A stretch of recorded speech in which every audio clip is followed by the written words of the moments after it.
Eu prometo que essa é a última lista do ano, mas já que estamos finalizando o ano aí, né, num ritmo mais de tranquilidade, para começar o ano que vem, tentar fazer alguns projetos novos no canal, etc. Eu vou fazer então uma listinha sobre 5 livros que marcaram o meu ano. Então, pessoal, sou o professor Daniel Cidade, sou professor de filosofia.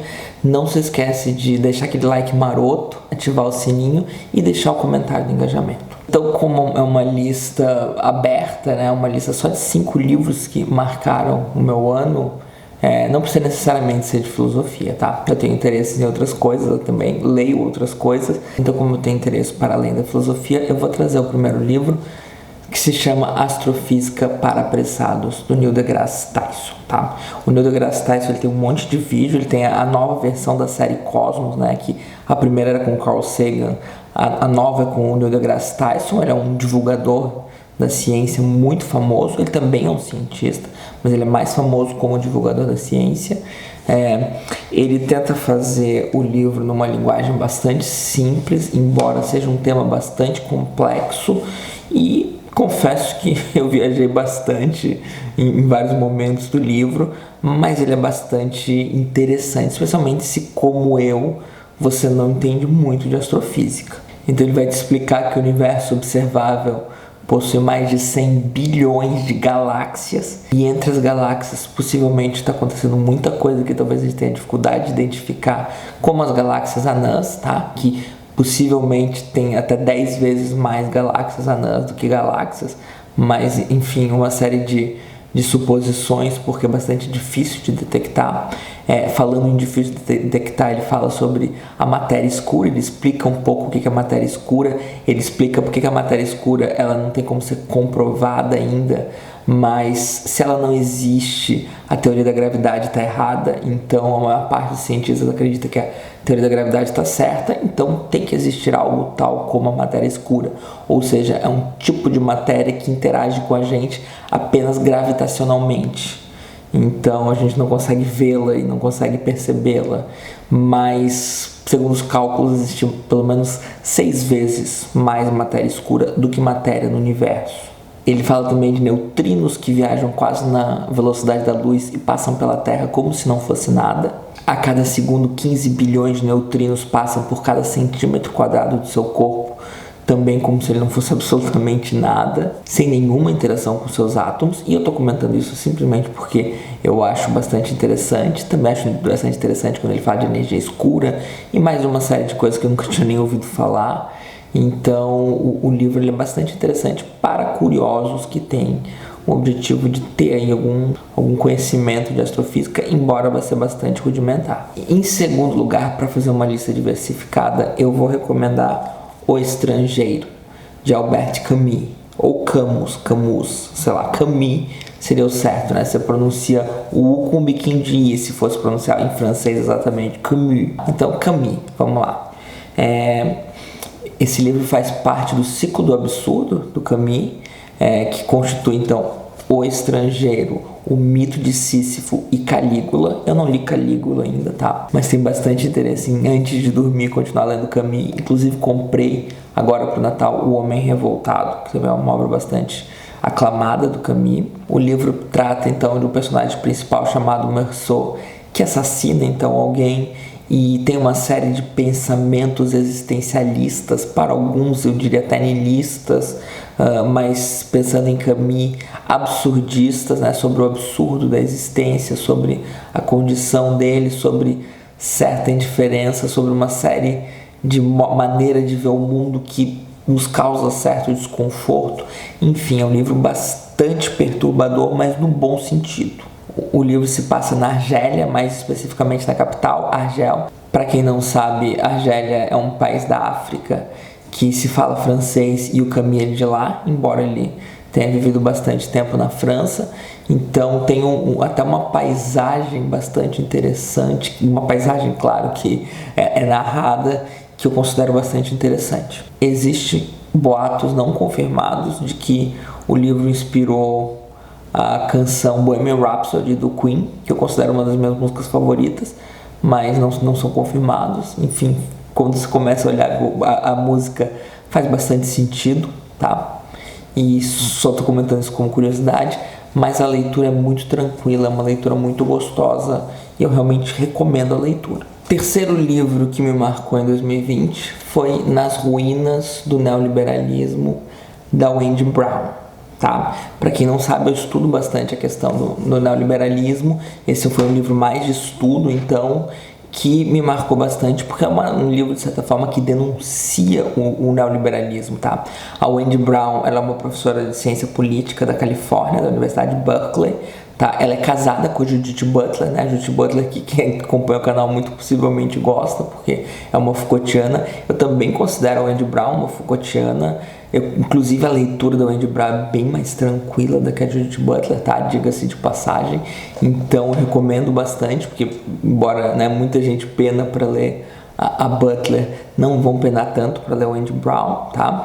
É um livro que acusa então o neoliberalismo de ser antidemocrático, o que eu diria que hoje é quase senso comum, que o poder do capital, o poder da financeirização das nossas vidas pode encontrar a democracia como um obstáculo, eventualmente vem encontrando a democracia como um obstáculo, e isso precisa ser melhor discutido. A Wendy Brown critica bastante o Hayek, que já é figurinha carimbada nessas críticas, mas ela também critica a Hannah Arendt, que daí já é alguém bastante apreciado pelos pensadores progressistas, mas ambos têm certa hostilidade para com o social que incomoda a Wendy Brown. E ela vai dizer que existe certo tipo de niilismo que o neoliberalismo nos leva. Embora ela faça uma extensa nota de rodapé, possivelmente puxão de orelha de algum colega nietzschiano, que esse niilismo do qual ela está falando não é necessariamente vinculado realmente a Nietzsche, tá? Não é o niilismo de Nietzsche. Ela não está dizendo que são nietzschianos os neoliberais, tá? Então, mas tem certo niilismo no neoliberalismo que incomoda o Wendy Brown e que, se você ler a obra, vai fazer todo sentido.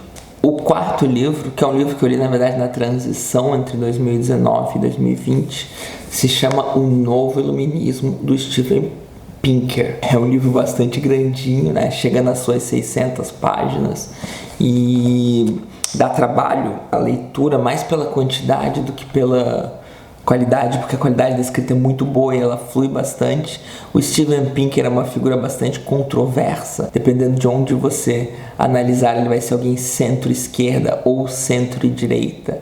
O objetivo do Pinker é resgatar o iluminismo, né? Reescrever o iluminismo. Claro, o iluminismo do século XVIII tem aí uma série de problemas, mas a ideia é pegar o essencial dele e que o essencial dele continua vivo e continua sendo a melhor ferramenta para a gente entender o mundo. É uma defesa radical da razão, do humanismo e do progresso, e na minha opinião é um livro cheio de armadilhas, tá? Eu não estou endossando aqui tudo que o Steven Pinker está dizendo, eu estou dizendo que o que ele está dizendo nesse livro é bastante provocativo. Eu acho que ele tem uma série de armadilhas. Eu acho que o Steven Pinker usa muito do próprio senso comum dele, e como ele traz uma série de dados, ele acha que ele está dando a palavra final sobre um tema, quando muitas vezes ele está trazendo boas provocações, algumas vezes ele está trazendo equívocos que eu considero bastante fortes, alguns até bastante óbvios, tá? Às vezes o Steven Pinker carece de uma profundidade filosófica que ele até se recusa, justamente pelas premissas do novo iluminismo, de que os dados falam mais do que as interpretações filosóficas e hermenêuticas que a gente vai ter da realidade. Então ele vai usar esse novo iluminismo dele para analisar uma série de temas, uma lista bastante extensa de temas que interessam a gente hoje, e mostrar um viés diferente sobre esses temas, né? Tanto riqueza, desigualdade, democracia, terrorismo, meio ambiente, segurança, felicidade e mais uma série de assuntos muito interessantes. O livro ele é provocativo, ele é desafiador, mas ele precisa ser lido de maneira bastante crítica. E eu deixo bem claro que eu não endosso tudo que ele diz, pelo contrário, eu me sinto instigado, inclusive em vários momentos, a entender melhor aí o que está pegando. Vou até dizer que o nome do canal, né, Iluminismo Pós-Moderno, de certa forma tem uma inspiração também nesse livro, né? É quase como se eu estivesse respondendo um pouco já né, ao inserir o elemento pós-moderno nesse iluminismo de maneira tão tanto irônica a questão iluminista, tal como o Steven Pinker vê, tá? Visto que Foucault, de certa forma, vai ter aí uma relação interessante com o iluminismo de Kant, né? Então hoje a gente pode ter ainda essa relação interessante Foucaultiana, kantiana, e trazer Steven Pinker para problematizar então toda essa pós-modernidade muito mais desenvolvida. Então fica aí um livro que me marcou bastante, né? Um livro que o próprio canal vai ter início já sobre a sombra, né? Sobre as reflexões, na verdade, que o livro trouxe. Então fica aí de recomendação, O Novo Iluminismo, Steven Pinker. E por último, um livro que talvez indiretamente dialogue com O Novo Iluminismo do Steven Pinker, tá? Embora não tenha nenhuma menção nem nada, que é o Pós-Capitalismo, do Paul Mason. Eu acabei de postar esse livro no Instagram, ele tem mais de 400 páginas, eu devorei ele em 4 dias, porque a leitura estava muito interessante. Talvez tenha sido o livro que mais me marcou em 2020, na verdade, e muito possível vai ser o último livro que eu li, a menos que eu termine o Aleph do Jorge Luis Borges antes de virar o ano, tá? Mas não acho que isso vai acontecer.